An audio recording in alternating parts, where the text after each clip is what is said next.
This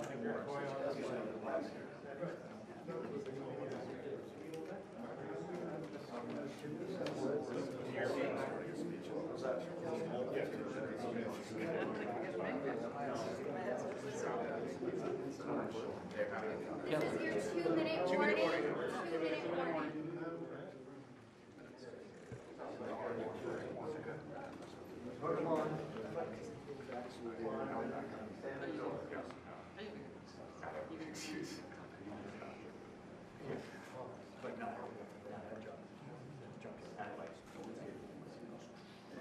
Especially if you're on staff. If you're on staff, I think plenty of you guys work as far as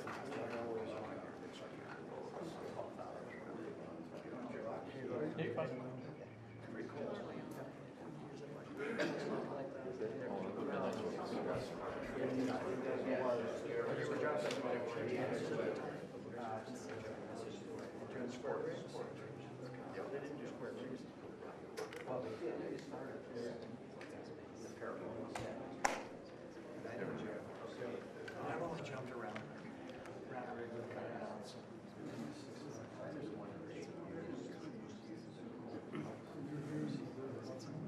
What number? Good, man, down.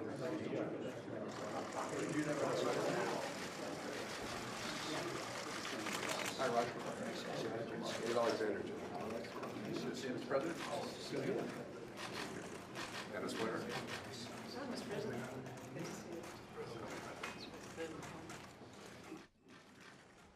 Well, thank you very much, everybody. This has been long in the making. You've heard many, many speeches by me and talks by me and interviews where I talk about unfair trade practices. We've lost, over a fairly short period of time, 60,000 factories in our country, closed, shuttered, gone. 6 million jobs at least, gone. And now they're starting to come back. You see what's happening with Chrysler, with Foxconn, with so many other companies wanting to come back into the United States. But we have one particular problem, and I view them as a friend. I have tremendous respect for President Xi. We have a great relationship. They're helping us a lot in North Korea, and that's China. But we have a trade deficit, depending on the way you calculate, of $504 billion. Now, some people would say it's really $375 billion. Many different ways of looking at it, but any way you look at it, it is the largest deficit of any country in the history of our world. It's out of control. We have a tremendous intellectual property theft situation going on, which likewise is hundreds of billions of dollars, and that's on a yearly basis. I've spoken to the president. I've spoken to representatives of China. We've been dealing with it very seriously. As you know, we're renegotiating NAFTA. We'll see how that turns out. Many countries are calling to negotiate better trade deals because they don't want to have to pay the steel and aluminum tariffs, so we are negotiating with various countries. Mr. Lighthizer, Mr. Ross. We are just starting a negotiation with the European Union because they've really shut out our country to a large extent. They have barriers that they can trade with us, but we can't trade with them. They're very strong barriers. They have very high tariffs. We don't. It's just not fair. NAFTA has been a very bad deal for the United States, but we'll make it better, or we'll have to do something else. The deal we have with South Korea is a very one-sided deal. It's a deal that has to be changed. So we have a lot of things happening, but in particular with China, we're going to be doing a Section 301 trade action. It could be about $60 billion, but that's really just a fraction of what we're talking about.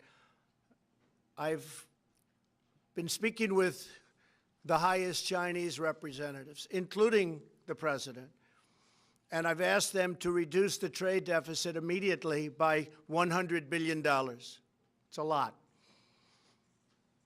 So that would be anywhere from 25%, depending on the way you figure, to maybe something even more than that. But we have to do that. The word that I want to use is reciprocal.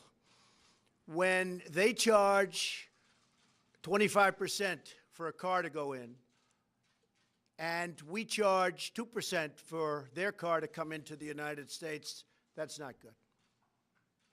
That's how China rebuilt itself. The tremendous money that we've paid since the founding of the World Trade Organization, which has actually been a disaster for us. It's been very unfair to us. The arbitrations are very unfair. The judging's been very unfair.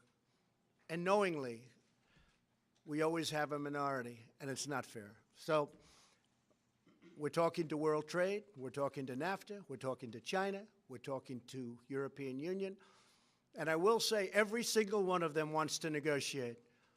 And I believe that in many cases, maybe all cases, we'll end up negotiating a deal. So we've spoken to China, and we're in the midst of a very large negotiation. We'll see where it takes us. But in the meantime, we're sending a Section 301 action. I'll be signing it right here, right now. I'd like to ask Bob Lighthizer to say a few words about the 301 and where we are in that negotiation. And we're doing things for this country that should have been done for many, many years. We've had this abuse by many other countries and groups of countries that were put together in order to take advantage of the United States, and we don't want that to happen. We're not going to let that happen. It's probably one of the reasons I was elected, maybe one of the main reasons, but we're not going to let that happen. We have right now an $800 billion trade deficit with the world. So think of that.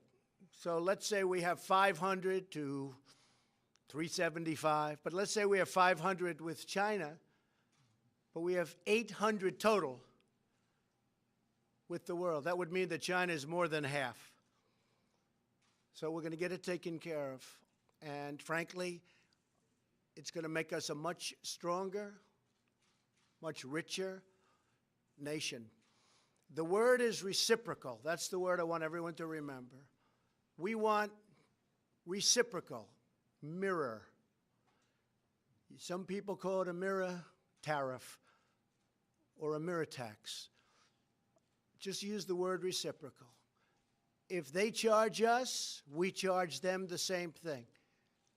That's the way it's got to be. That's not the way it is. For many, many years, for many decades, it has not been that way.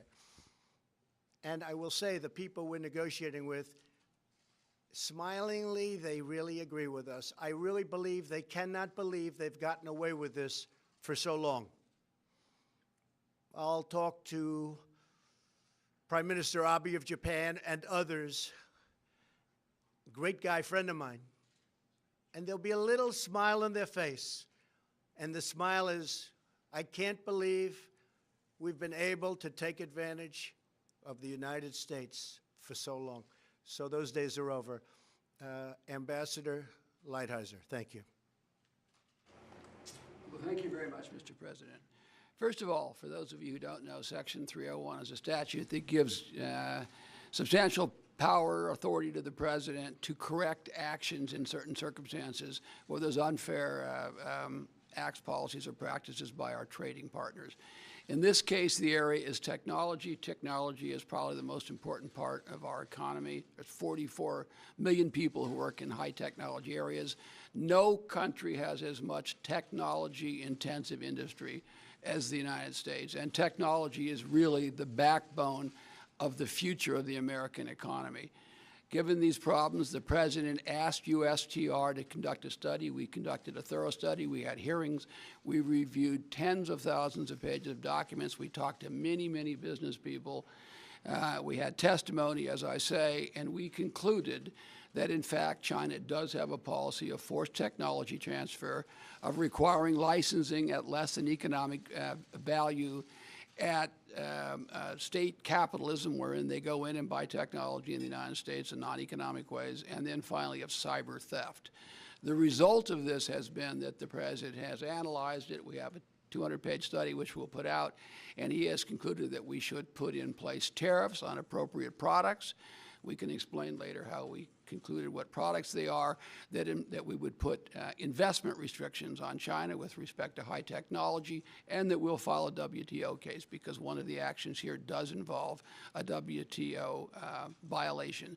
This is an extremely important action, very significant and very important for the future of the country, really across industries. And I would really like to thank you very much, Mr. President, for giving me the opportunity to work on it. Thank you very much, Bill.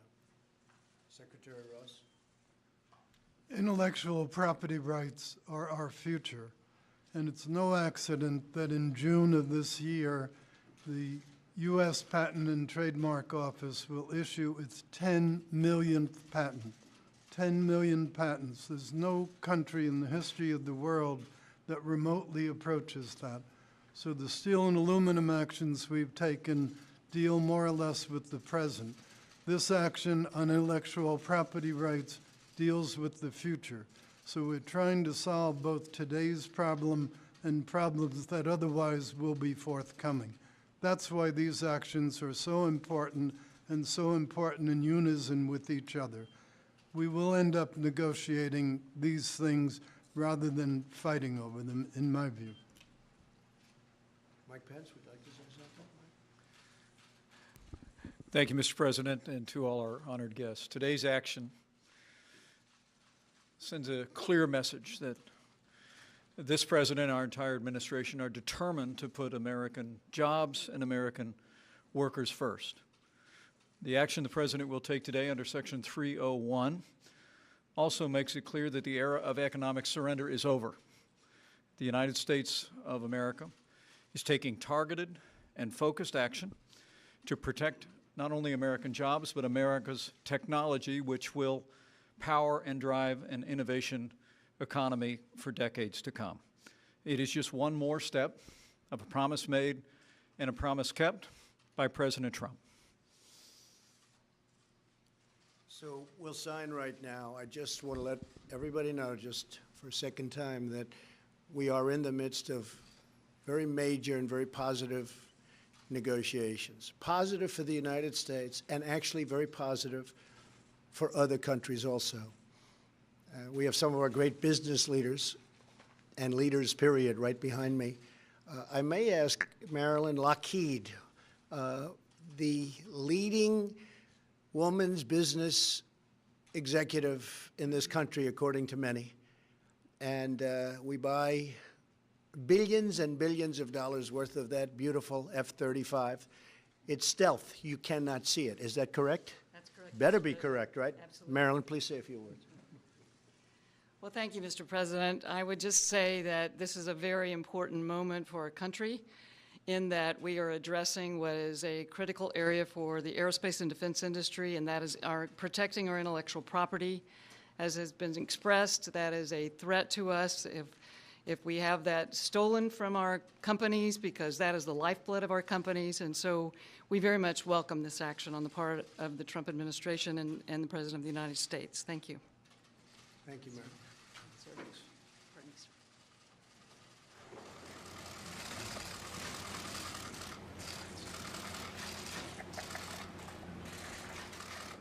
This is the first of many. This is number one, but this is the first of many.